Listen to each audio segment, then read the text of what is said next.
மகனே, மகளே, நீ இப்போ சந்திக்கிற அந்த பிரச்சனை உன் வாழ்க்கையின் முடிவு அல்ல.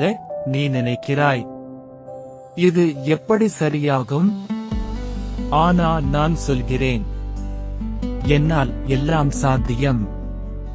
மனுஷரால் ஆகாதது தேவனால் ஆகும். லூக்கா அதிகாரம் 18 இறைவார்த்தை 27. நீ இப்போ இருளில் நடக்கிற மாதிரி தோணலாம், ஆனா நான் உன் முன்னால் வழி செய்கிறேன். நீ பார்க்காத இடத்தில் கூட நான் அற்புதம் செய்து கொண்டிருக்கிறேன். நம்பிக்கை விடாதே. உன் வாழ்க்கையில் நல்ல நாட்கள் வரப்போகிறது. இந்த வார்த்தை உன்னை தொடர்ந்திருந்தால் லைக் பண்ணு, ஷேர் பண்ணி இன்னொருவருக்கு அனுப்பு. சப்ஸ்கிரைப் பண்ண மறக்காதீங்க.